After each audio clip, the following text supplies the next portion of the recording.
नमस्ते, good afternoon. स्वागत है आपका आईबीटीवी पर। मैं हूं प्रिया जोशी और मेरे साथ जुड़े हैं जेपी सेठी सर। नमस्ते सर। आप तो सर आज सर बाजार फिर से नीचे है, गिरावट का माहौल है बाजार में। सेंसेक्स 655 पॉइंट्स नीचे है, 83,078, और निफ्टी 184 पॉइंट्स नीचे है eight 25,634। Active stocks at this hour: Infosys, ICICI Bank, HDFC Bank, SBI, and TCS. Top five gainers: ONGC, Hindalco, Infosys, Dr. Reddy's Lab, and HDFC Life. Top five losers: Trent, M&M, Interglobe Aviation, Adani Enterprise, and Ultratech Cement. आज जो है सारे indices जो है नीचे नजर आ रहे हैं, और आईटी और फार्मा के अलावा सारे सेक्टर्स जो है they are trading low, with media, consumer durables, realty, capital goods ये सब 1% नीचे है। निफ्टी मिड कैप और स्मॉल कैप जो है वो 0.5% नीचे है। सर, मार्केट के बारे में आप कुछ कहना चाहेंगे before I move on to the next topic? ये अभी तो छुट्टियों का थोड़ा माहौल चल रहा है। हम्म। तो मार्केट में मुझे लगता है वॉल्यूम कम है। हम्म। और अभी अच्छी न्यूज़ तो आ गई है। अभी सबसे अच्छी न्यूज़ तो हम्म। प्रधानमंत्री मोदी जी की थी, जी। जो कल बहुत बड़ी मीटिंग हुई है, हम्म। अंतर्राष्ट्रीय मीटिंग हुई है। हम्म। तो उससे बाजार आप पर तो अच्छा प्रभाव सर पड़ा। जी, तो ये मार्केट के बारे में रहा। अब बात करते हैं मेटल्स के बारे में, मेटल इंडेक्स के बारे में। तो आने वाले कुछ महीनों में क्या मेटल इंडेक्स, मेटल शेयर्स जो है, क्या ये बढ़ सकते हैं? तो चलिए एक फंडामेंटल और टेक्निकल एनालिसिस करते हैं। इंडिया की मेटल इंडस्ट्री जो है, which is tracked by Nifty metal metal index at around 11,963, ये ऊपर है बाय 1.14%। और ये एक्सपीरियंस कर रहा है एक up trend, driven by strong fundamentals जैसे कि इंफ्रास्ट्रक्चर डिमांड और ग्लोबल सप्लाई कंस्ट्रेंट। इसके अलावा एक पॉजिटिव टेक्निकल मोमेंटम नजर आ रहा है after we saw the recent high. तो फंडामेंटल रीजंस जो है वो ये है कि डोमेस्टिक इंफ्रास्ट्रक्चर स्पेंडिंग जो है वो हम काफी देख रहे हैं, क्योंकि इनिशिएटिव्स गवर्नमेंट द्वारा लिए गए हैं जैसे कि गति शक्ति एंड पीएम आवास योजना। ये बूस्ट करती है स्टील और एल्यूमिनियम के डिमांड को। और इंडिया के मेटल कंजम्पशंस जो है उसे भी हम देख रहे हैं, it's growing 6 to 7% annually. Global factors जो हैं they include AI driven copper needs, renewable energy transitions, और supply shortages in aluminium and copper due to under investment and delays. Policy support जो है, they safeguard duties on imports and a weaker US dollar, which further aids pricing power for Indian producers. Technical reasons देखें तो Nifty metal index जो है, recently हमने day high जो है वो देखा था 11,996, और 52 वीक गेन जो है it was over 43% and strong short term returns 3 months plus 12.7%। तो ये इंडिकेट करता है बुलिश मोमेंटम डिस्पाइट सम अर्लियर ओवरसोल्ड सिग्नल्स जैसे कि लो आरएसआई। रीसेंट सेशंस जो है कंसिस्टेंटली ऊपर क्लोज हुआ है, दे हैव बीन अबव की मूविंग एवरेजेस इन स्पॉट्स। और वॉलेटिलिटी जो है ये सपोर्ट करती है अपवर्ड ब्रेक्स को अमिड सेक्टर आउट परफॉर्मेंसेस इन Q2 FY26। स्वॉट एनालिसिस करते हैं तो स्ट्रेंथ्स क्या है मेटल इंडस्ट्री के? बहुत सारे रिसोर्सेज हैं, वर्कफोर्स है जो कि स्किल्ड है, global scale in steel aluminium ये काफी स्ट्रांग है, डोमेस्टिक डिमांड जो है वो भी बहुत स्ट्रांग है ड्यू टू अर्बनाइजेशन। वीकनेस ये है कि 85% इम्पोर्ट जो है वो हम अभी भी डिपेंड करते हैं on coking coal, high carbon intensity and fragmented structure. Opportunities जो है वो ईवी और रिन्यूएबल डिमांड से काफी बढ़िया है। ग्रीन स्टील एक्सपोर्ट्स भी है, और speciality products via PLI schemes. Chinese imports के वजह से इनको बहुत बड़ा थ्रेट है because they are cheaper. Environmental regulations and raw material volatility जो है, these are the biggest threat for the steel industry. अब एक इकोनॉमिक मोड देखते हैं। इंडिया का मेटल सेक्टर जो है ये होल्ड करता है एक नैरो मोट from cost advantages in integrated operations, example low cost production at leaders like Tata steel, JSW steel.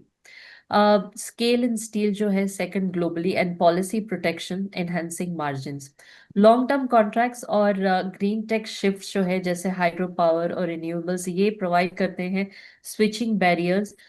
दो कमोडिटी साइकिल जो है ये लिमिट करती है wider modes. Strong balance sheet versus past cycles bolster resilience। Top metal stocks जो है जिसमें हम इन्वेस्ट कर सकते हैं इन इंडिया। मेटल सेक्टर जो है इनके इनमें रैली कंटिन्यू कर रही है विद निफ्टी मेटल जो है वो काफी ऊपर है amid infrastructure demand and global price फॉर्मनेस। तो यूजर इंटरेस्ट अगर देखें तो Tata steel expansion and performance alliance इसमें ज्यादा है। अगर हम कंपनियां चुने कि आप किस में इन्वेस्ट कर सकते हैं तो एक है टाटा स्टील। टाटा स्टील की जो कैपेसिटी है they ramp up to 40 million turns per annum by FY 28 to 30 via Kalinganagar and Nilachal. Strong EBITDA है इनका टारगेट। Recent upgrades है to buy with 19 to 30% upside potential। JSW Steel जो है they are aggressive into green steel expansion। cost efficiencies पे focus है और top pick for rally momentum and domestic demand।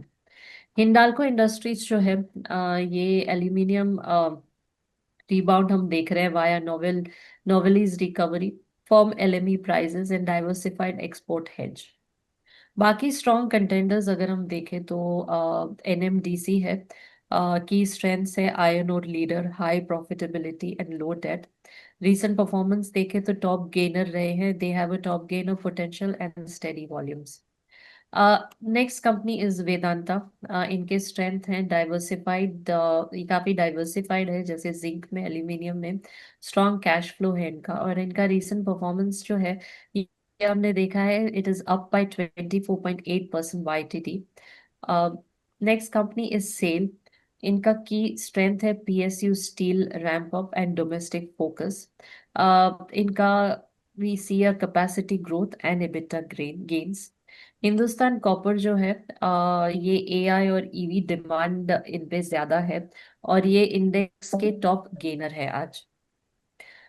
बाकी और इन्वेस्टमेंट की बात करें तो recent gainers include Tata steel जो कि 2.55% ऊपर है। सेल है 1.43% अप एंड वेदांता है 1.21%। And this is fuelled by low inventories and policy tailwinds. Risk जो है ये इन्वॉल्व करता है चाइना के इंपोर्ट्स एंड कमोडिटी वॉलेटिलिटी। तो हमें रिस्क टॉलरेंस को कंसिडर करना है। टाटा स्टील जो है ये ऑफर करता है 10 to 30% 1 year potential prior analysis. Diversify कीजिए via Nifty metal ETF for broad exposure. Price targets अगर आप देखिए for Tata Steel and JSW Steel तो एनालिस्ट जो है ये काफी बुलिश हैं on Tata Steel as well as JSW Steel क्योंकि मेटल में रैली हम देख रहे हैं। और कंसेंसस टारगेट्स जो है they imply 15 to 26% upside driven by domestic demand and expansions. Current prices जो है दे हुआ around ₹195 to ₹210 for Tata steel and 1,180 rupees for JSW Steel as of mid-February 2026। Tata steel के टारगेट्स अगर देखें तो कंसेंसस जो है ये 1 year target sits at ₹180 to 240 और इनके ऑप्टिमिस्टिक फोरकास्ट है up to ₹274 for the year 2026 on Kalinganagar ramps and EBITDA recovery. Jefferies की बात करें तो ₹230 plus 26% upside and Motilal Oswal का कहना है कि ₹240 तक जा सकता है।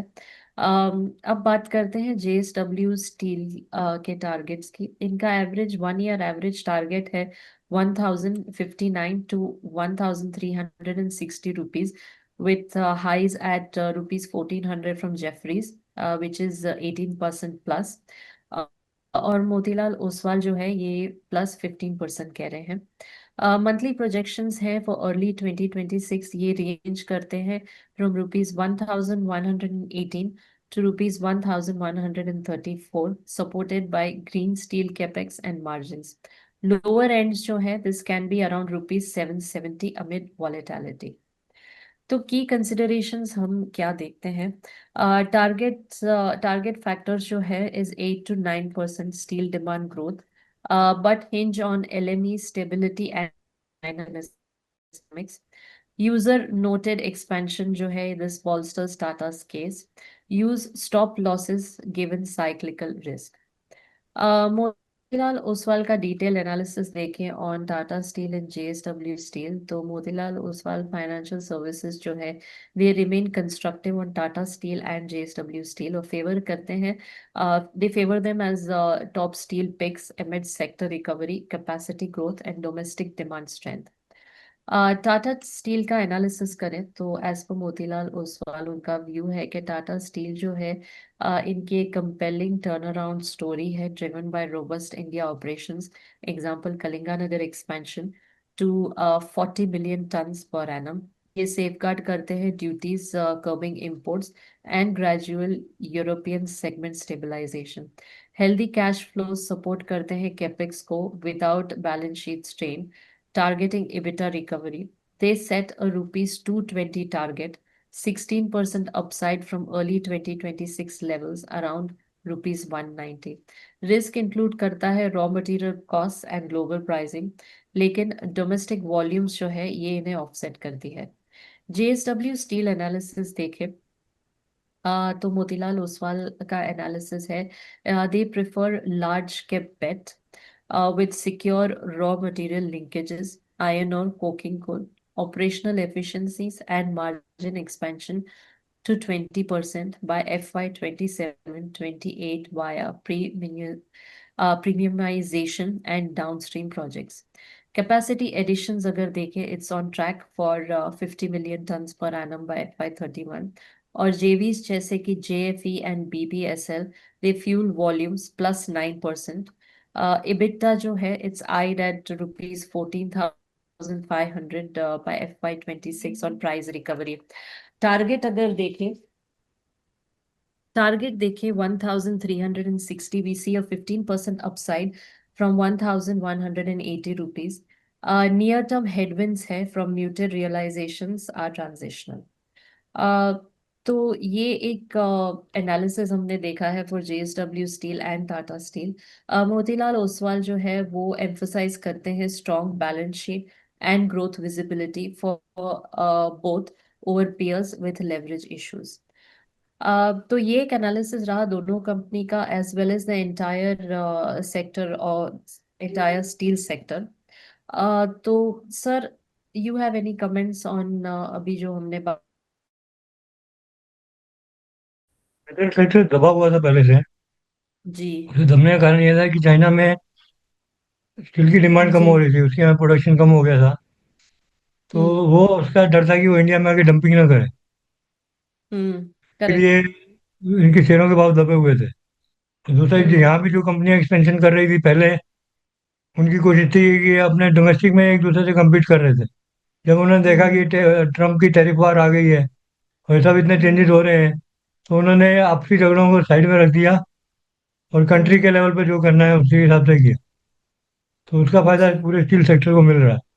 उसका जो पी हम्म लो था वो भी ठीक आ जाएगा, लोगों हम्म इन्वेस्टरों को फायदा होगा। जी जी सर.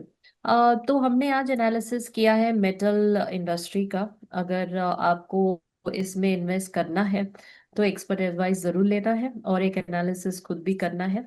हम आपको जितनी हो सके उतनी जानकारी देते हैं. तो sir thank you so much for joining us today. आशा करते हैं कि दर्शकों को पसंद आया होगा. Thank you so much sir for joining us today and we'll see you tomorrow. Thank you ma'am. Thank you sir. नमस्ते. बेस्ट।